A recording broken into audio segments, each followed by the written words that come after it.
Hello, my name is Emma Hernandez, and I am an eighth grader at Girls Academic Leadership Academy, Dr. Michelle King School for STEM. Today, I have the honor to interview our STEM Award honoree, Katya Echazarreta. Hi, Katya. I'm so excited to be here with you today and talk about your many accomplishments, like being the first Mexican-born woman to go to space.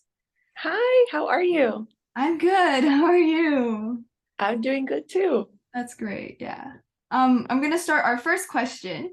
So, I'm in the aerospace elective at GALA, and we get to do so many different projects that, like building rovers out of pasta and making solar-powered robots. I know that you've worked on many projects for JPL. Out of all of them, which one was your favorite, and what projects are you looking forward to in the future? I would definitely say that my favorite was the Perseverance rover. This was my very first NASA mission that I worked on, so it has a very special place in my heart because of that. But also, I think that's really when I realized how complex these projects actually were. It's not one person or five people or even 10 people working on them. It's hundreds and hundreds and hundreds of people that have to come together to work on something like this. And I was a student when I started working on this rover, and I was a full-time engineer by the time it launched. So being able to actually witness and experience that progression in my own career as well as in the development of the rover, I think was really special. And I'm currently really looking forward to Europa Clipper, which is another mission that I worked on. This is an orbiter that's going to explore Jupiter's moon, Europa, and it should be launching in the next few years. So I'm so excited for that. But the thing about launching towards Jupiter is that it takes a very long time to get there. So even though it's going to launch soon, it's not going to get there for a while. Mhm.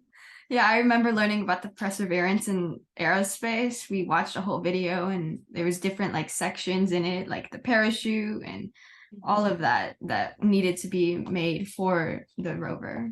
Gala has really helped me explore more about my interests in math, science, and aerospace, which has made me realize that I want to be an engineer.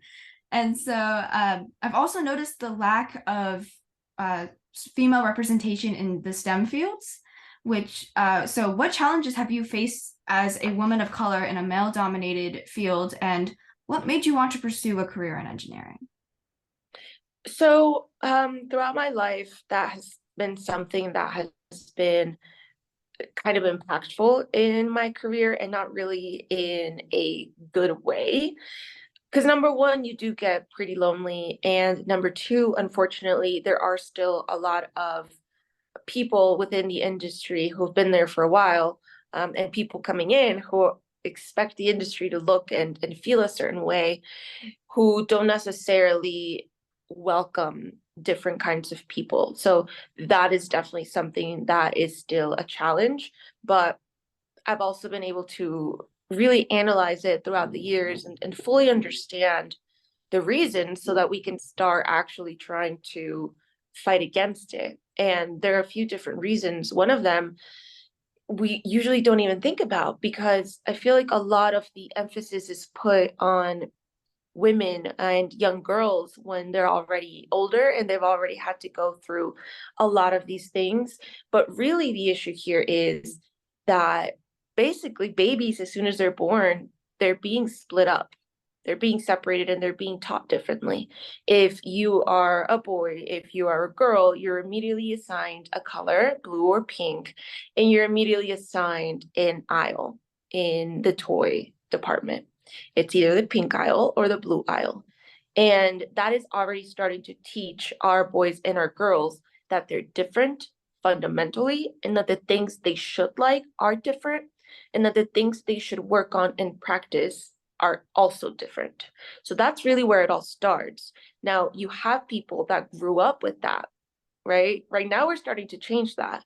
When they get a little bit older, we're starting to try to help them to get some of these ideas out of their mind and start to just open up their horizons. But we still have a lot of adults in this world who grew up that way, who were never actually stopped and whose thoughts were never actually changed. And a lot of them are our teachers, a lot of them are our bosses, a lot of them are our coworkers. So that is the root of the issue here. And if we actually want to do something about it to make things better for the future generations, we really have to start at birth and continue all the way up into industry. So in the last few years, I've become more interested in space and all the things that we still need to learn about it. What was it like to be in space? And like, what was it like to be the only woman in your crew? I think being the only woman, it didn't really affect me as much because my crew was so welcoming. Everyone there knew my story and knew why I was selected. And even as we were going through the training and I was giving interviews about the mission and they were hearing me and the words that I was saying, I remember a couple of them pulling me aside and saying, "Oh my gosh, I can tell why you were selected." And I think that when you have a team like that, it doesn't really affect you as much, your performance in the job, when they're supporting you and taking care of you and understanding the value that you bring. And the difference with that is, in that case, there was a little bit more diversity because we had some people from other countries as well. We had a Brazilian, we had an African American, we had a British man from Dubai. So we were pretty diverse in that sense, not really gender wise, but nationality wise, we were. And so we have that diversity component, but that inclusion component is really important. And that is really what they brought to the team, that inclusion with everyone involved. And second of all, what was space like? Well, it's definitely something that requires a lot of training. Absolutely. Because it's not a comfortable experience. You have launch, which we all know is a heavy experience because of the G forces. Now, when you finally hit microgravity, everyone thinks that's the fun part, right? Because you're floating, and it is, but it's also a really difficult experience for your mind to wrap around. Your mind doesn't understand what's going on because it's never had to feel this before, and it doesn't know how to react. So you try to do things and they don't really come out the right way, and you feel everything floating inside of you as well. I think that's an aspect that isn't really touched on too much because, you're floating, but everything inside you is floating too. Your blood, any liquids, anything in your stomach, that is floating too. And you can feel all of it inside of you. That must have felt really weird. It did. I also want to like continue on the question like what did space look like in the sense? Like was it very pretty? Were there some things that were like a little scary during your experience up there? So I was not scared at all during this entire experience. I did feel a little bit of fear, which is a very normal human emotion before. Not even that day, more so like the weeks leading up. And then that got a lot better as I went through my training. And I realized all of the different safety mechanisms are in place, everything that's been designed as a part of the spacecraft to keep you and make sure that you're always safe. And also the fact that at any point up until the last, I believe, 2-ish minutes, you can still call it quits. You can be strapped into your seat and the countdown is on, and for whatever reason you make that choice and you say never mind, you still have that power. And so that all of that makes you feel a lot better about the experience. And then finally you reach outer space, and it's definitely not fear, it's more so confusion, because you can try to imagine what it'll be like, but honestly you never will be able to actually imagine the reality of a situation and an experience like that, especially what you will see.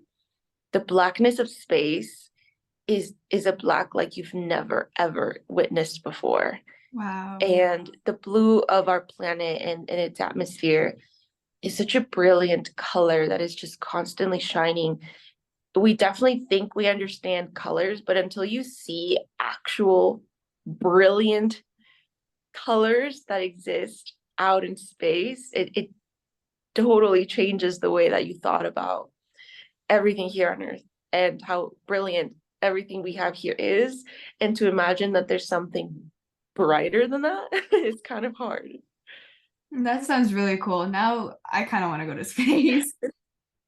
Moving on to our last question. So, as I mentioned before, I'm an eighth grader, which means that next year I'm going into high school. And the thing that I'm most nervous about is keeping up with my schoolwork along with my extracurriculars. And I know you're currently obtaining your master's at Johns Hopkins University and working at JPL and doing amazing things on social media.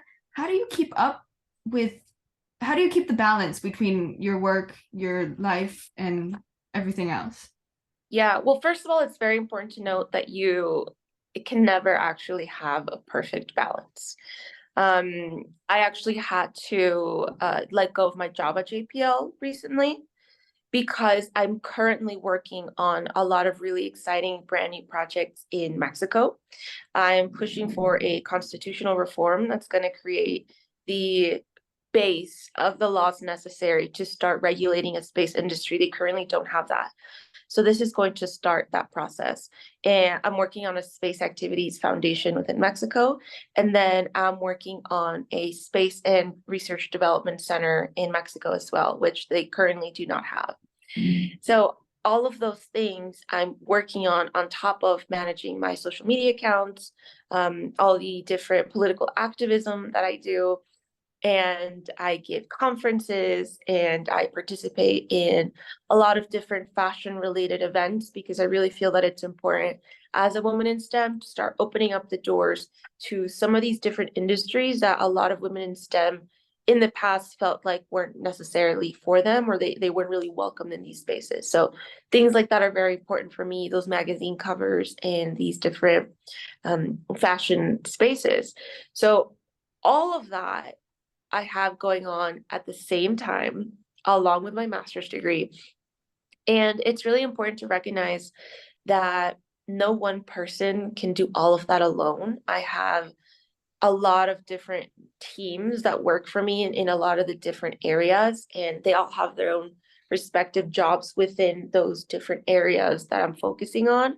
And sometimes you really have to learn how to allocate the work and recognize this, first of all, is beyond me, and second of all, I don't really have the time, and it doesn't necessarily have to be me doing this. So let me just go ahead and give this part to my team so that I can focus on what does have to be me, like my school. You know, no one else can do that for me. No one else should. On top of that, or for example, designing some of these different projects that we have for the Research Development Center. Mexico doesn't have this, they never have, and so they don't really know how to create something like this. I have experience in the space industry, and so I'm the person that is going to be guiding everyone into what this vision and this plan is going to look like.